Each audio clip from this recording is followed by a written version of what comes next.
Olá, aluno, tudo bem com você? Mais uma vez, seja bem-vindo à nossa aula. Nós vamos falar a partir de agora, nesse curso de análise técnica, sobre Fibonacci, ou sequência de Fibonacci. Vamos entender um pouquinho melhor o que é essa ferramenta, da onde surgiu Fibonacci e de que maneira ele pode ser utilizado no dia a dia nas suas operações em bolsa de valores. Bom, Fibonacci, na verdade, é um apelido usado por esse moço que aparece nessa foto aí, chamado Leonardo Pisano. Tem nada a ver o apelido Fibonacci com o nome dele, mas tem a ver porque ele era um matemático italiano que nasceu em 1170 e era filho de um cara chamado Guglielmo Bonatti, tá? Que era um rico comerciante lá da região, muito conhecido, muito famoso e tal. E aí o filho dele recebeu o apelido de Fibonacci, por quê? Porque ele era o filho do Bonatti, né? Na época, as pessoas normalmente não eram, digamos assim, vistas ou respeitadas ou chamadas pelo seu próprio nome. Era o filho do fulano, filho do Beltrano, filho de não sei quem, né? Muito característico isso, até pouco tempo atrás ainda assim era aqui com a gente, né? E na época, então, ele era conhecido como filho do Bonatti, tá? E o Fibonacci, na verdade, ele dedicou boa parte da sua vida ao estudo da matemática. Ele é um cara que se especializou, um cara que mesmo lá na época, claro, sem muita tecnologia, mas ele virou uma referência, ele virou um dos maiores especialistas da matemática na sua época. E essa sequência, o que nós conhecemos hoje como sequência de Fibonacci, ela se originou no estudo de cálculo da multiplicação dos coelhos.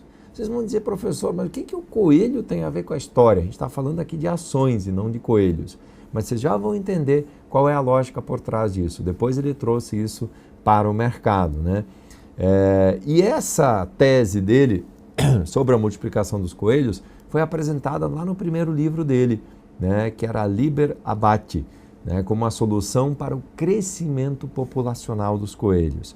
E o objetivo dele era responder a seguinte pergunta nesse estudo: quantos pares de coelhos existirão daqui a um ano? Tá? Quantos pares de coelhos eu terei daqui a um ano? E aí criou-se a proporção áurea, né? Então, todos os números da série, eles guardam relações matemáticas entre si, se aproximam e derivam de um importante valor matemático representado pela letra π, né? Que é 1,6180339888, enfim, tudo mais, que é esse númerozão que vocês estão vendo aí. Só que na sequência de Fibonacci, o que acabou acontecendo? Esses números, eles se aproximam desta razão se a gente dividir um de seus números pelo seu antecessor. Então, por exemplo, 1 por 1 vai dar 1, né? 2 por 1, 2, 3 por 2, né? 1,5, 5 por 3, 1,6, 8 por 5, 1,6, 13 por 8, 1,6 e por aí vai, né? Então, você tem esta mesma proporção nessa numeração, nessas divisões. E essa relação, ela se mostra presente em várias coisas da nossa vida, do nosso cotidiano, né? Nas esculturas, por exemplo, de Fídias, nos trabalhos de Da Vinci, a gente consegue ver essa relação. Nas pirâmides egípcias, a mesma relação aparece. Na formação do corpo humano, essa formação aparece, né? Ele diz, por exemplo, que o formato das mãos segue essa numeração, a orelha da gente segue essa numeração, o nariz da gente tem essa formação, na música, nas flores, nas conchas marinhas e na cotação dos gráficos, tá? Então, nos gráficos também, nas suas cotações, a gente consegue identificar essa sequência aí. Então, a partir daí, o que se fez? Trouxe-se este conhecimento, essa informação, essa sequência, para dentro dos sistemas técnicos. Então, os computadores hoje, através desses softwares gráficos, com pouco esforço, a gente consegue traçar esses fatores, né, usando como expressões, expansões, aliás, e retrações, e é incrível perceber como o mercado ele tende a respeitar estas mesmas proporções. Tá? Então, quando o papel cai, ele tende a cair até uma determinada proporção. Quando o papel sobe, ele tende a subir até uma determinada proporção e reverter. Ok, vamos lá, já entendemos a história, vimos que começou lá com o estudo dos coelhos, né, da multiplicação dos coelhos, vimos que isso se aplica a várias coisas no nosso dia a dia. Agora, como é que a gente aplica isso no mercado? Tá? Na prática, a gente deve isso a Ralph Nelson, né, Elliott, que trouxe isso para o mercado. Elliott, inclusive, é uma grande referência no mercado, existe também, né, várias ferramentas baseadas em Elliott. Nos estudos dele, o que o Elliott percebeu? É que os preços se movimentavam avançando ou caindo ou contraindo, respeitando exatamente essas proporções que o Fibonacci tinha estudado lá atrás. Quais são essas proporções, então? Bom, a primeira é 0, a segunda 382, ou 0,382, né? Ou seja, 38,2%. A terceira é 0,5, ou seja, 50%. A quarta é 0,618, ou seja, 61,8%. E a quinta e última é 1 ou 100%. Essas são as proporções. Então, de 0 até 100%, sempre seguem essas proporções.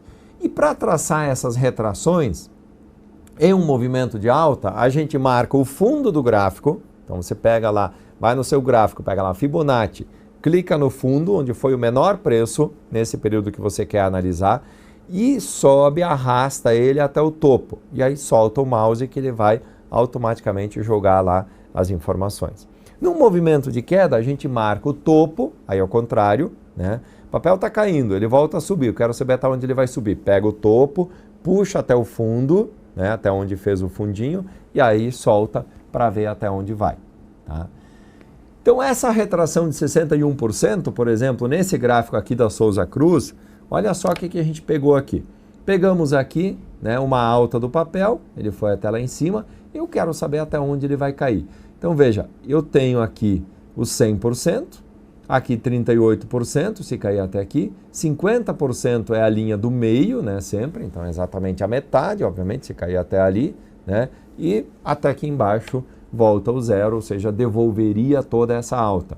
Então, se devolver 38% para nessa linha, se devolver 50% para na segunda e se devolver 61,8% para na terceira, ou senão pode voltar ao zero de novo. Neste caso, veja que o papel por algum tempo respeita aqui a linha do 38, nesse momento aqui, nessa queda forte, não respeitou, rompeu a linha do 38 e veio parar exatamente no 50%, tá? Teve uma sombra aqui, caiu em 61,8 inclusive, mas parou no 50%, isso aqui é um gráfico semanal, tá? Volta a subir, ele vai de novo lá em cima no 100%, parece que vai romper, mas não chega a romper o 100%, volta a cair e respeita de novo 38%. Ó, veja aqui, 1, 2, 3 dias a sombra bate nesse preço, né, chega a quase bater de novo no quarto dia e aí depois volta a subir de novo. Tá? Então veja aqui, essa retração aqui, a última respeitada foi 61,8%, respeitou perfeitamente. Pelo fechamento dos candles, respeitou 50%. E aqui em cima acabou parando nos 38%. Então a mais importante nesse caso foi 61,8%. Vamos ver um exemplo agora de Bradesco aqui com retração de 50%. Da mesma maneira, ó, peguei aqui embaixo, fundo, aí espicha até lá em cima. Veja, esse topo já está formado, esse fundo já está formado. Eu quero ver quando o papel vai cair até onde ele vai parar. Então eu pego aqui, puxo até lá e solto. Automaticamente ele vai traçar a linha do 100, a linha do 61, do 50, do 38, para ver o que vai acontecer a partir daí. Tá? Então veja que, nesse caso aqui também, né, a gente teve esta linha dos 50% perfeitamente sendo respeitada nesse gráfico de Bradesco. Veja, o papel cai, ele não respeita a primeira linha, que era 61,8%, cai para essa segunda, que é 50%. Num terceiro momento, sim, ele respeita essa linha, né? Aí volta a subir, aí cai de novo, ele vem de novo para a linha dos 50% e depois volta a subir até os 100%. Tá? Então vejam que em várias situações funcionou super bem. Aqui caiu 38, caiu para o 50, caiu para o 61.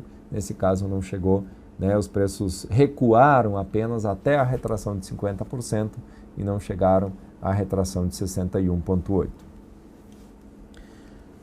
Bom, existem a partir desse estudo então de Fibonacci as extensões ou projeções que a gente chama.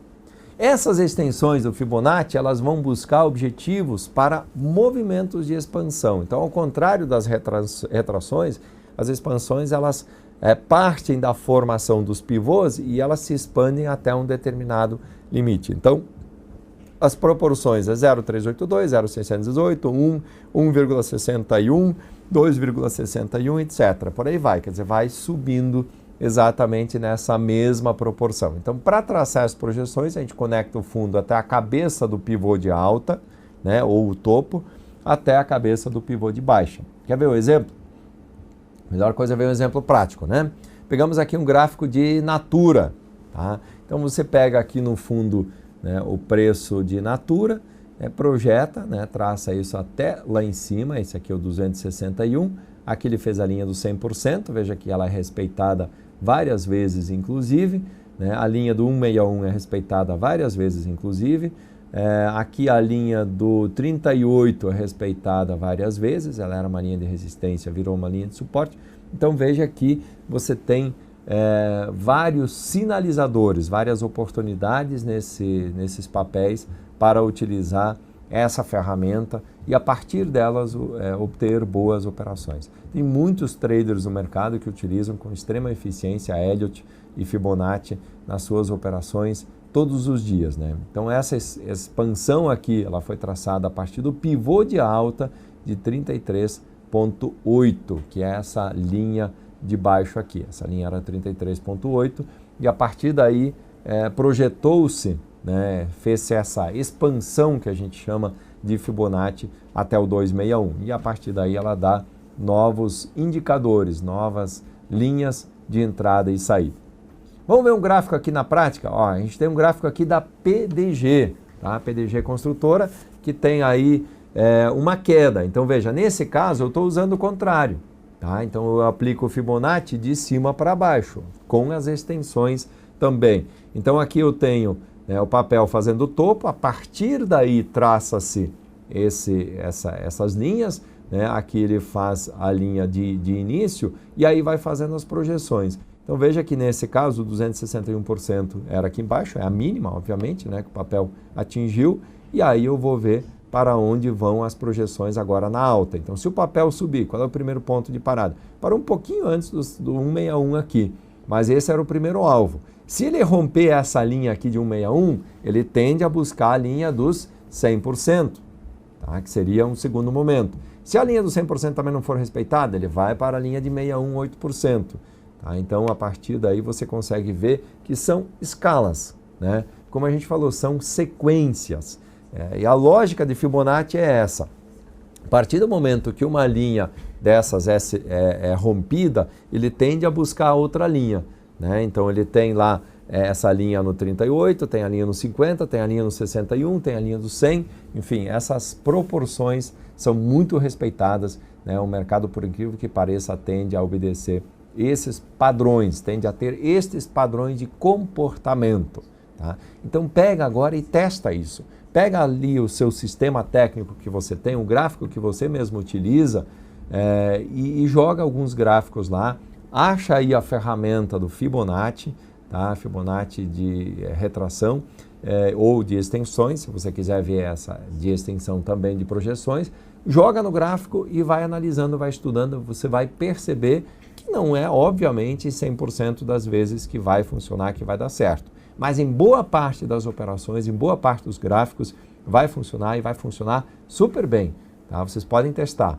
Então, mostra realmente ser uma ferramenta extremamente eficiente para essas operações e deve sim ser utilizada. De novo, eu lembro que é sempre importante você usar essa ferramenta casada com outras ferramentas, né? Não utilizar ela simplesmente isoladamente, sozinha e confiar cegamente nessa ferramenta. Então, utiliza outras ferramentas também para que você consiga, no conjunto, realmente identificar as melhores oportunidades de compra e venda dos ativos.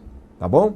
Bom, então isso sobre Fibonacci. Se vocês tiverem interesse e quiserem aprofundar, eu acho bem interessante. Leitura, estudo, livros, né, internet, tem bastante informação sobre isso e principalmente a prática. É pegar o gráfico agora e ir praticando, testando, colocando no papel, digamos assim, na prática, no dia a dia. Isso que a gente está ensinando aqui no curso, eu acho que é muito válido para aprimorar de fato os seus conhecimentos. Tá bom? Espero que tenha gostado dessa aula, que tenha gostado dessa ferramenta e realmente possa ser útil no seu dia a dia. Vejo vocês na próxima aula. Até mais.